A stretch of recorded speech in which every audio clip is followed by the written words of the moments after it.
Welcome back to my channel Earth Mom Dehradun. मैं हूं ज्योति। Welcome करती हूं सभी का अपने चैनल में।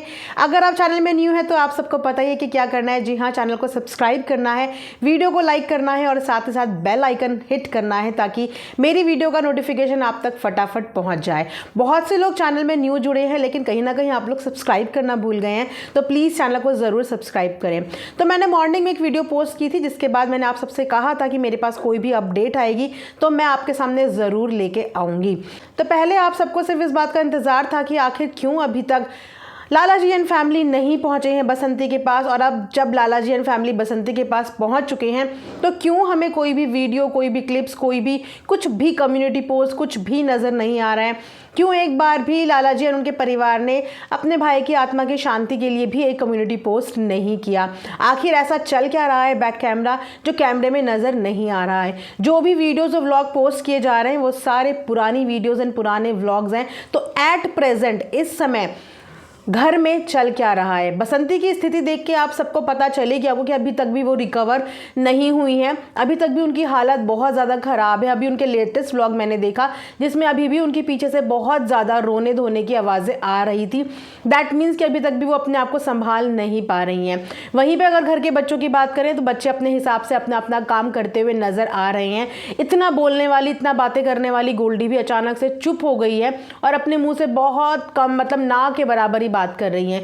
वहीं पे इस वक्त घर का काम संभालते हुए या तो बसंती के मायके वाले दिख रहे हैं या उनकी चाची जी दिख रही है जिन्होंने घर का पूरा कारभार सब कुछ संभाला हुआ है। उसी के साथ साथ दादाजी भी देखने को मिले। कुछ लिस्ट वो लोग बना रहे थे, शायद कल कुछ विधि विधान के साथ कल कुछ होगा। मुझे आइडिया नहीं है क्योंकि मैं उस गाँव से या उस पर्टिकुलर कम्युनिटी से नहीं हूँ। तो आप लोगों को पता होगा तो मुझे बताना। कल उन्होंने कुछ मुंडन संस्कार कल कुछ है जिसकी वजह से एक पूरी लिस्ट बनाई जा रही थी जिस लिस्ट में सामान वगैरह लिखा जा रहा था। अब सोचिए कि घर के इतने बुजुर्ग दादाजी वो लिस्ट बना रहे थे। वहां पे एक्सपेक्ट किया जा रहा था कि इस समय लाला जी की फैमिली को सपोर्ट करना चाहिए। लाला जी के पास तो अच्छे खासे बड़े बच्चे हैं, खुद लाला जी भी हैं, तो वहां पे हर चीज़ जो है बुजुर्ग पापा को करनी पड़ रही है। क्या लाला जी ने बिल्कुल बॉयकॉट कर दिया है? क्या किसी भी चीज़ में वो पार्टिसिपेट नहीं कर रहे हैं? क्या किसी भी चीज़ की मदद नहीं कर रहे हैं? आखिर चल क्या रहा है? इसी बीच मेरी नज़र एक कॉमेंट में गई, जो कॉमेंट आया हुआ था लाला जी की वाइफ के चैनल पे, जिस कमेंट सेक्शन में किसी ने ये लिखा हुआ था। जस्ट 49 सेकंड पहले ही मैंने वो कमेंट पढ़ा था, मतलब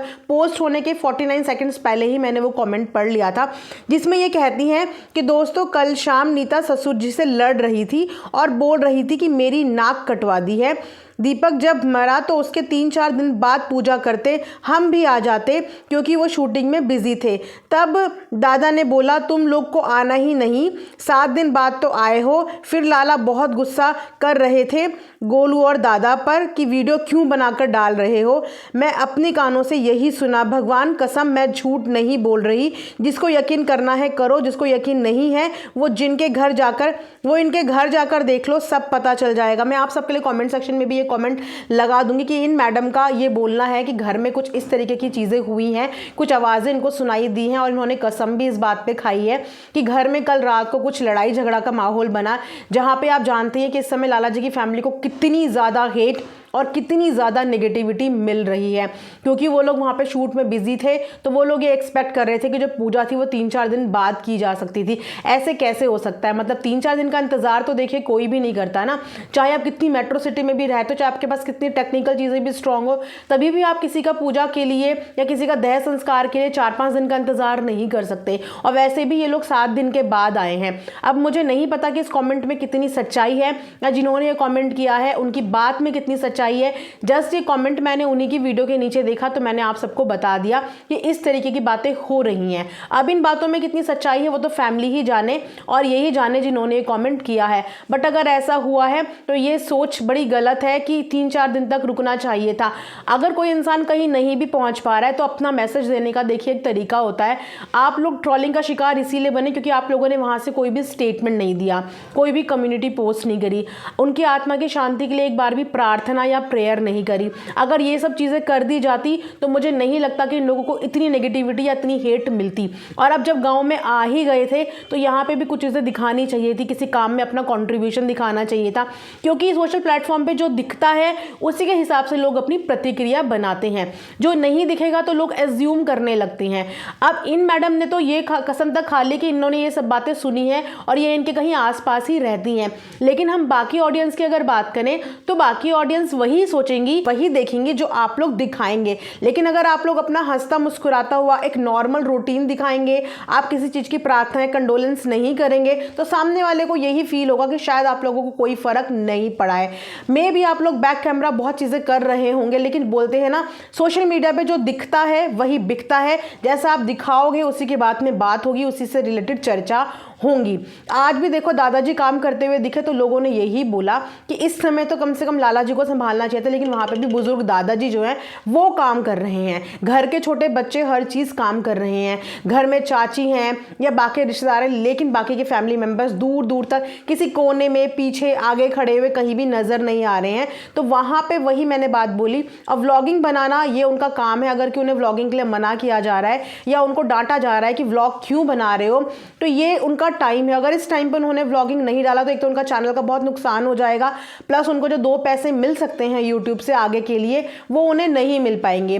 टाइम निकल जाएगा, चीज़ें पुरानी हो जाएगी, बाद में लोगों को इंटरेस्ट आए या ना आए, क्योंकि आप जानते हैं कि कंट्रोवर्सी और ट्रेंडिंग टॉपिक्स पे ही व्यूअर्स देखते भी हैं और व्यूज़ भी देते हैं। और अगर ये टाइम निकल गया उसके बाद उन्होंने अपनी व्लॉगिंग शुरू भी करी तो उनका बहुत ज़्यादा नुकसान हो जाएगा।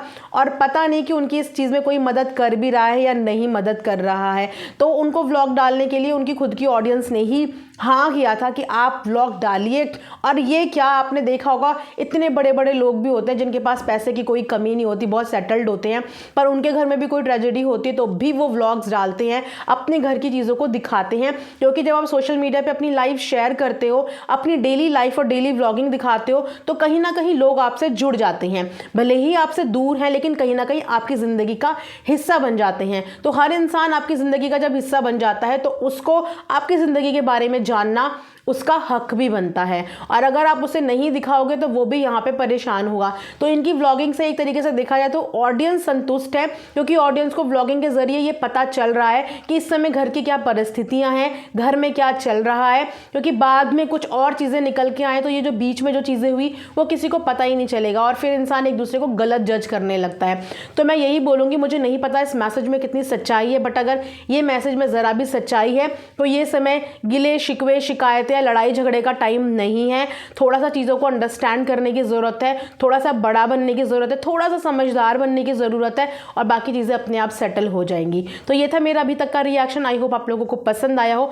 कमेंट सेक्शन में प्लीज़ कमेंट करते रहा कीजिए, अपनी राय, अपना सजेशन, अपने विचारों का आदान प्रदान करते रहा कीजिए। मुझे अच्छा लगता है और आई थिंक बहुत लोगों को क्लियरिटी भी मिलती है। तो thanks for watching earth Mom Dehradun.